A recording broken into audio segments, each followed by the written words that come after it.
함께 말씀 보도록 하겠습니다. 오늘 말씀은 누가복음 9장 37절부터 50절까지 말씀입니다. 누가복음 9장 37절부터 50절까지 말씀을 제가 읽도록 하겠습니다. 이튿날 산에서 내려오시니 큰 무리가 맞을세 무리 중에 한 사람이 소리 질러 이르되 선생님 청컨대 내 아들을 돌보아 주옵소서. 이는 내 외아들이니이다. 귀신이 그를 잡아 갑자기 부르짖게 하고 경련을 일으켜 거품을 흘리게 하며 몹시 상하게 하고야 겨우 떠나가나이다. 당신이 제자들에게 내쫓아 주기를 구하였으나 그들이 능히 못하더이다. 예수께서 대답하여 이르시되 믿음이 없고 패역한 세대여, 내가 얼마나 너희와 함께 있으며 너희에게 참으리요. 내 아들을 이리로 데리고 오라 하시니 올 때에 귀신이 그를 거꾸러뜨리고 심한 격렬을 일으키게 하는지라. 예수께서 더러운 귀신을 꾸짖으시고 아이를 낫게 하사 그 아버지에게 도로 주시니 사람들이 다 하나님의 위엄에 놀라니라. 그들이 다 그 행하시는 모든 일을 놀랍게 여길세 예수께서 제자들에게 이르시되 이 말을 너희 귀에 담아 두라. 인자가 장차 사람들의 손에 넘겨지리라 하시되 그들이 이 말씀을 알지 못하니 이는 그들로 깨닫지 못하게 숨긴 바 되었음이라. 또 그들은 이 말씀을 묻기도 두려워하더라.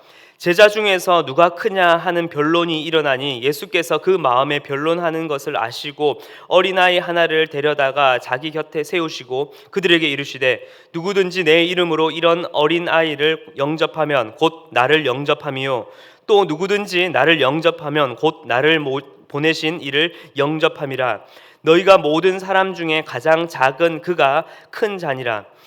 요한이 여짜오되 주여 어떤 사람이 주의 이름으로 귀신을 내쫓는 것을 우리가 보고 우리와 함께 따르지 아니함으로 금하였나이다. 예수께서 이르시되 금하지 말라. 너희를 반대하지 않는 자는 너희를 위하는 자니라 하시니라. 아멘.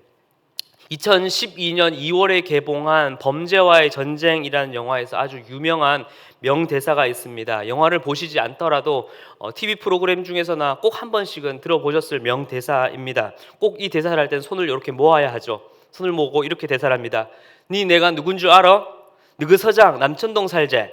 내가 임마 너그 서장이랑 밥도 먹고 사우나도 가고 다 했어. 이렇게 하는 것입니다. 새벽에 좀 잠이 좀 깨십니까? 이 대사에서는 아무것도 가진 것 없는 주인공 최익현이 경찰서장과 고작 안다는 그 사이 하나 가지고 경찰서장의 이 지위를 힘입어서 특권을 힘입고자 한 그 모습을 너무나 잘 보여주고 있는 대사입니다.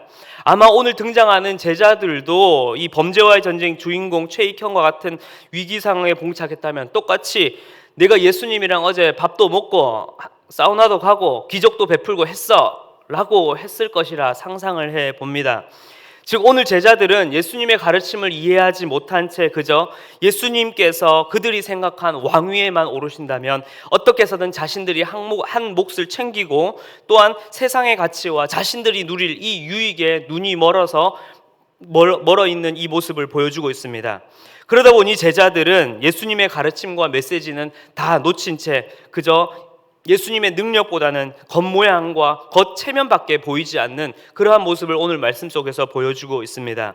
그래서 우리는 오늘 말씀을 통하여서 혹시 내가 제자들처럼 예수님의 가르침과 복음은 상실된 채 그저 구원받은 자녀라는 이 특권의식에 휩싸여서 축복이라는 명목하에 세상의 물질과 명예를 바라고 그것을 쫓고 살아가고 있진 않은지 돌아보길 기도합니다. 먼저 첫째로 제자들은 예수님의 가르침에 집중을 하지 못하고 세상의 가치에 눈을 멀게 됩니다. 예수님께서 산에 내려오셨을 때에 귀신 들린 한 아이를 만나게 됩니다. 그런데 이 아이는 예수님께 먼저 찾아오기 전에 제자들에게 먼저 찾아가게 되었습니다. 그런데 제자들은 이 귀신을 내쫓지 못했던 것이었습니다. 그 이유는 무엇이었을까요? 오늘 말씀과 동일한 사건을 다루고 있는 마태복음에서는 믿음이 부족하였기 때문에, 그리고 마가복음에서는 기도가 필요하였기 때문이라고 이야기를 하고 있습니다. 그리고 오늘 말씀에서는 꼭 제자들을 콕 집어서 예수님께서는 이야기하고 있지 않으시지만 믿음이 없고 패역한 이 사회와 이 세대를 말씀하고 계십니다. 이것을 종합해 본다면 결국 제자들이 당장 지금 믿음이 없고 패역하였던 세대, 패역하였던 자들이라는 것은 아니지만 분명한 것은 지금 이 순간 예수님의 그 가르침과 그 능력에는 집중하지 못한 채 세상의 패역한 가치와 그 사회의 풍조를 따라 그곳에 마음을 두고 있었다라는 것을 볼 수 있습니다. 그리고 이 모습은 마치 광야에서 하나님을 원망하며 불신하고 있던 이스라엘 백성들을 나무라던 모세의 모습이 마치 오늘 말씀 속에서의 이 예수님의 그 꾸짖음과 너무나 유사하게 등장하는 것을 볼 수 있습니다. 즉 제자들은 하나님을 향한 믿음과 예수님의 그 능력보다도 세상의 가치와 사회의 그 풍조에 더 마음을 두고 있었다라는 것입니다.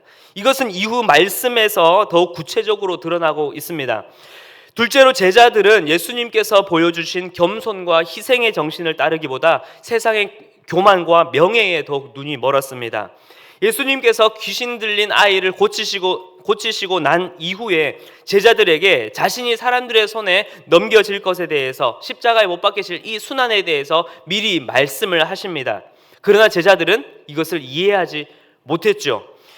비록 하나님께서 정하신 때가 오지 않았기에 그들에게 그 뜻이 숨긴 바 되었던 것도 있었지만, 그러나 제자들은 그 뜻을 이해하려 하기보다도 더 관심이 있었던 것은 무엇이었습니까? 그들 눈에 가장 위대하게 보이시던 그 예수님이 언젠가 때가 되었을 때에 그 왕위에 오르신다면, 통치자가 되신다면 자신들도 가장 위대한 한 자리 하나는 받지 않을까, 그렇게 거기에 더 관심이 컸던 것입니다.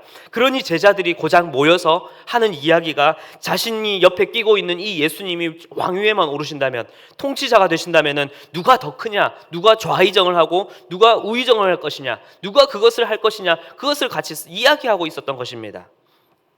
더불어 49절과 50절에서 이 사도 요한은 자신들이 예수님과 함께한다는 이 특권 의식에 휩싸여서 자신들과 함께하지 않는 무리가 주의 이름으로 귀신 쫓는 일을 금하였다라고 이야기를 합니다. 아마 이렇게 말했을 것이라 상상해 봅니다.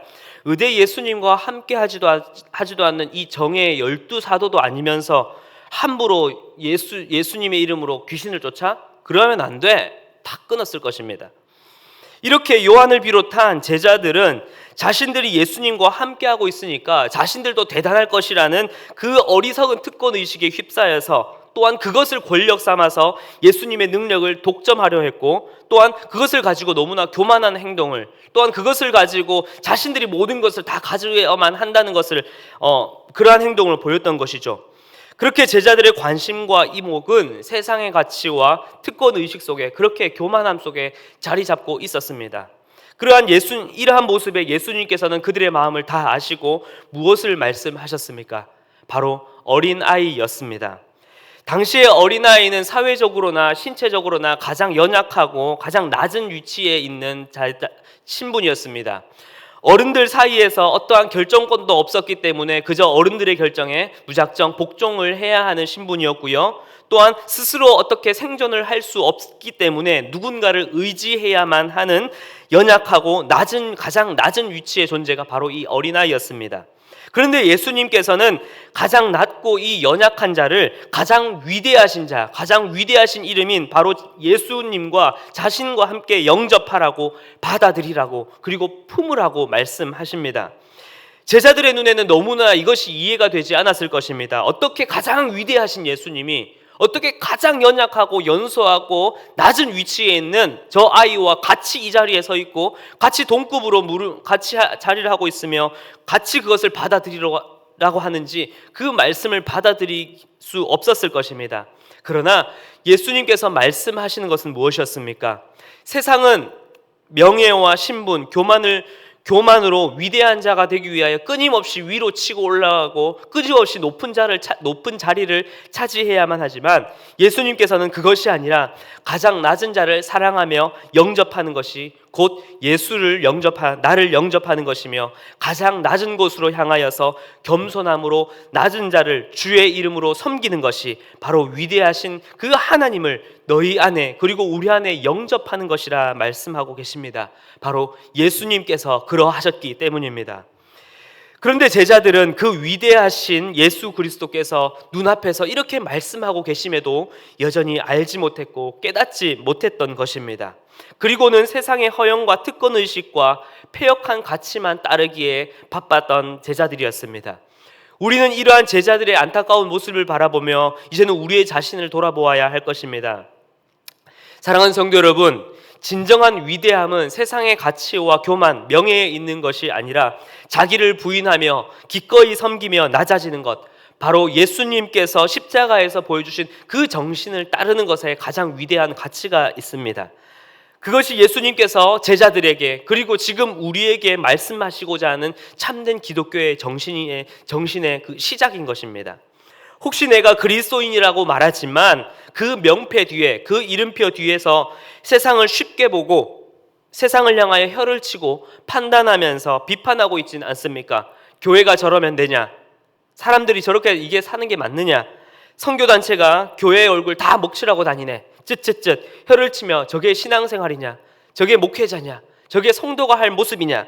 그렇게 내 위선과 나는 마치 신앙이 있으니까, 나는 믿음이 있으니까 세상 사람들보다 내가 좀 더 의롭고 내가 좀 더 선하며 내가 좀 더 정의롭다는 그 생각 아래에서 내가 재판관의 자리에, 내가 입법자의 자리에 끊임없이 서려고 하고 있지는 않았습니까? 그리고 그 자리 위에서 복음의 능력은 완전히 상실된 채 아무런 의미 없는 체면과 거품뿐인 경건의 모양만 갖추려고, 그러한 구색만 갖추려고, 그러한 이름표만 멋지게 달아보려고 세상을 살아가고 있진 않았습니까? 말씀을 마무리하겠습니다. 사랑하는 성도 여러분, 진정한 복음의 능력, 그 복음의 가치는 바로 예수 그리스도 그 십자가에 있습니다. 우리를 위해 가장 위대하신 분이 가장 비천한 우리를 위해 가장 낮은 곳으로 내려오신 그 사랑의 능력이 있습니다. 온 천하의 모든 권세를 다 가지신 분이 가진 것이라곤 하나 없는 우리를 위해 목숨까지 버리시며, 우리를 그 값으로 목숨까지 버리시며 사신 그 은혜의 진정한 복음의 능력과 그 가치가 바로 거기에 있습니다. 이제 우리는 내 안에 어떠한 작은 허영이라도, 끊임없이 꿈틀대며 올라오는 그 교만과 특권 의식의 그 모습이라도 이제는 다 주의 십자가 앞에 내려놓길 기도합니다. 그리고 이제는 세상의 헛된 가치가 아닌 복음의 참된 가치를 따라, 그리고 세상의 교만과 특권 의식이 아닌 그리스도의 피값으로 사신 바로 하나님의 자녀된 특권을 가지고 이제는 매 순간순간 나에게 허락하신 삶 가운데 더 낮은 곳으로, 더 낮은 자리를 향하여 더 낮은 자에게 더 낮은 섬김으로 바로 예수 그리스도께서 우리에게, 바로 나에게 그러하셨듯 이제는 내 이웃들에게 더욱더 다가가시는 우리 모든 성도님들의 삶이 되길 간절히 기도하겠습니다. 함께 기도하겠습니다. 사랑의 하나님, 잠깐도 내 연약함을 인정하지 못하고 교만과 허영에 사로잡힌 나를 그럼에도 불구하고 포기하지 않으시고 여전히 사랑하여 주신 하나님 너무나 감사를 드립니다. 주님, 경건의 능력을 잃어버린 채 세상의 가치를 따르는 제자들의 모습이 이제는 내 모습이 되지 않길 기도합니다. 이제 나는 십자가 앞에 온전히 죽고 예수만 사는 인생이 되게 하여 주시옵소서.